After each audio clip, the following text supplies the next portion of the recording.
வெளியே இருக்கலையே நல்ல சாஃப்டாகவும் உள்ளர இருக்க பூரணம் நல்ல ஜூஸியாகவும் வர மாதிரி கொழுக்கட்டை ரெசிபி பண்ணணும்னா இந்த வீடியோவை மறக்காமல் சேவ் பண்ணி வச்சுட்டு ட்ரை பண்ணி பாருங்கள். இந்த விநாயகர் சதுர்த்திக்கு மோல்டு இல்லாமல் ரொம்ப சூப்பர் அண்ட் சாஃப்டான கொழுக்கட்டை எப்படி பண்ணுறதுன்னு பார்க்கலாம். வெல்கம் டு சன்விகா சமையலறை. வீடியோக்குள்ளே போகிறதுக்கு முன்னாடி நம்ம சேனலை ஃபஸ்ட் டைம் பார்க்குறீங்கன்னா சப்ஸ்கிரைப் பண்ணிக்கோங்க. கூடவே இருக்க பெல் ஐக்கானை கிளிக் பண்ணிவிட்டு வாங்க ரெசிபி எப்படி செய்கிறதுன்னு பார்த்துடலாம். முதல்ல பூரணம் ரெடி பண்ணுறதுக்கு ஒரு பேன் சூடு பண்ணி 1/2 டேபிள் ஸ்பூன் போல் நெய் ஆட் பண்ணிக்கலாம். நெய் நல்லா உருகுனதும் 1 கப் துருவின தேங்காய் சேர்த்துக்கலாம். ஸ்டவ்வை லோ ஃப்ளேமில் வச்சுட்டு தேங்காவை ஒரு 2 நிமிஷம் இந்த மாதிரி நெய்லேயே நல்லா ஃப்ரை பண்ணிக்கலாம். தேங்காயில் இருக்க மாய்ஸ்சர் மட்டும் போனால் போதும், ரொம்ப ஃப்ரை ஆகணும்னு அவசியம் இல்லை.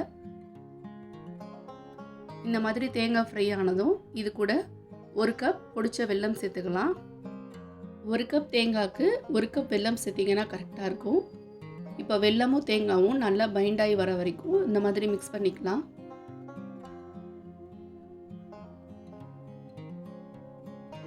வெல்லம் இந்த மாதிரி பாதி கரைய ஆரம்பித்ததும் இது கூட 1/4 டீஸ்பூன் போல் ஏலக்காய் பொடி சேர்த்துக்கலாம்.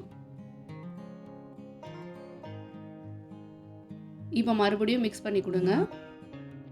உங்களுக்கு எள்ளோட ஃப்ளேவர் பிடிக்கும்னா தேங்காய் பறுக்கிறதுக்கு முன்னாடியே கொஞ்சமாக எள்ளு சேர்த்து ஒரு தடவை ஃப்ரை பண்ணிவிட்டு அப்புறம் நீங்கள் தேங்காய் சேர்த்துக்கலாம்.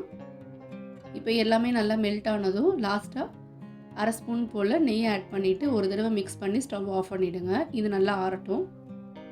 இப்போ மேல் மாவு தயார் பண்ணுறதுக்கு ஒரு மிக்சிங் பவுலில் 1 கப் போல் பச்சரிசி மாவு சேர்த்துக்கலாம். இது கூட மாவுக்கு தேவையான அளவு உப்பு சேர்த்துக்கலாம்.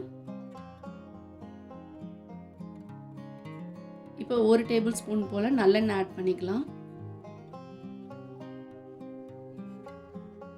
இது எல்லாத்தையும் இப்போ ஒரு தடவை நல்லா மிக்ஸ் பண்ணிக்கலாம். நல்லெண்ணெய் முதலையே சேர்த்து மிக்ஸ் பண்ணும்போது மாவு பிசைஞ்சு வரும்போது கையில் ஒட்டாமல் நல்லா வரும். இப்போது நல்லா கொதிக்கிற சுடு தண்ணியை இந்த மாதிரி கொஞ்சம் கொஞ்சமாக சேர்த்து ஒரு ஸ்பூன் வச்சோ இல்லை கரண்டி வச்சோ மிக்ஸ் பண்ணிக்கோங்க. நான் இன்றைக்கி 1 கப் மாவுக்கு 2லேருந்து 3 கப் தண்ணி சேர்த்துருக்கேன். அதிகபட்சம் 3 கப் தண்ணி தேவைப்படும் 1 கப் மாவுக்கு. அது உங்களோட மாவுக்கு தகுந்த மாதிரி நீங்கள் கொஞ்சம் கொஞ்சமாக சேர்த்து மிக்ஸ் பண்ணிக்கலாம். இப்போ தண்ணி சேர்த்து மாவு எல்லாத்தையும் நல்லா மிக்ஸ் பண்ணினதும் ஒரு 5 நிமிஷம் அப்படியே ஆற விட்டுட்டு அதுக்கப்புறம் கையில் லைட்டாக எண்ணெய் தடவிட்டு இந்த மாதிரி மாவை நல்லா பிசைஞ்சு கொடுத்துக்கலாம். மாவு இளம் சூடாக இருக்கும்போதே இந்த மாதிரி கை வச்சு பிசைஞ்சிட்டிங்கன்னா மாவு நல்லா சாஃப்டாகிடும். இப்போ இந்த மாதிரி பிசைஞ்சிட்டு ஒரு ஈர துணி வச்சு இந்த மாதிரி கவர் பண்ணிக்கலாம். இப்போ கொழுக்கட்டை பண்ணுறதுக்கு கையில் லைட்டாக ஆயில் அப்ளை பண்ணிவிட்டு இந்த மாதிரி ஒரு சின்ன உருண்டை எடுத்து நல்லா ஃபஸ்ட்டு கையிலே இந்த மாதிரி பால் மாதிரி ரெடி பண்ணிக்கோங்க. மீதி இருக்க மாவை மறுபடியும் துணி போட்டு மூடி வச்சிடலாம். அப்போ தான் மேல் மாவு காயாமல் இருக்கும்.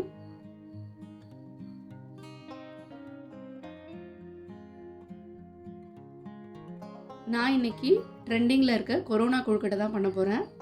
உங்களுக்கு எந்த ஷேப் பண்ணுறதுக்கு விருப்பமோ நீங்கள் அதை ட்ரை பண்ணலாம். இந்த மாதிரி கை வச்சு ப்ரெஸ் பண்ணிகிட்டே வந்தீங்கன்னா மாவு நல்லா கிண்ணம் ஷேப்பில் கிடச்சிடும். இப்போ இதில் ரெடி பண்ணி வச்சுருக்க பூரணம் 1 ஸ்பூன் எடுத்து வச்சுட்டு எட்ஜஸ் எல்லாம் எதுவும் தெரியாத மாதிரி நல்லா கவர் பண்ணிக்கோங்க. பூரணம் வெளியே வராத அளவுக்கு மாவை நல்லா எல்லா பக்கமும் ஈவனாக கவர் பண்ணிக்கலாம். இப்போ இதை மறுபடியும் ஒரு தடவை நல்லா பால் மாதிரி ரொட்டேட் பண்ணிக்கலாம். இதே இப்போது 1 மணிலேருந்து 2 மணி நேரம் ஊற வச்ச பாஸ்மதி ரைஸாக தண்ணி இல்லாமல் வடித்து எடுத்து வச்சுருக்கேன். அதில் இந்த மாதிரி ஒரு தடவை நல்லா பிரட்டி எடுத்துக்கலாம்.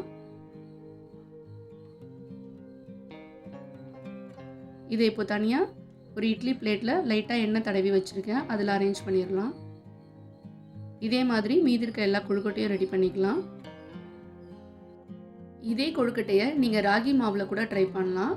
பச்சரிசி மாவு எவ்வளோ சேர்த்துருக்கீங்களோ அதே அளவு சேர்த்து அதே மெஷர்மெண்ட் தண்ணியோடு நீங்கள் ஆட் பண்ணி மிக்ஸ் பண்ணிங்கன்னா கரெக்டான கன்சிஸ்டன்சிக்கு வரும். இப்போ ரெடி பண்ணி வச்சுருக்க கொழுக்கட்டைகளை இட்லி பாத்திரத்தில் 10 நிமிஷம் ஆவியில் வேக வச்சு எடுத்தீங்கன்னா ரொம்பவும் சூப்பர் அண்ட் சாஃப்டான கொரோனா கொழுக்கட்டை ரெடி. கொழுக்கட்டை பிடிக்காத குழந்தைங்க கூட இந்த மாதிரி வித்தியாசமாக நீங்கள் செஞ்சு கொடுக்கும்போது கண்டிப்பாக விரும்பி சாப்பிடுவாங்க. எவ்வளோ டைம் நம்ம கொழுக்கட்டை ட்ரை பண்ணாலும் விநாயகர் சதுர்த்தி டைமில் நம்ம அவசரமாக செய்யும்போது அது கண்டிப்பாக சரியாக வருமோ வராதோன்னு டவுட்லேயே இருக்கும்.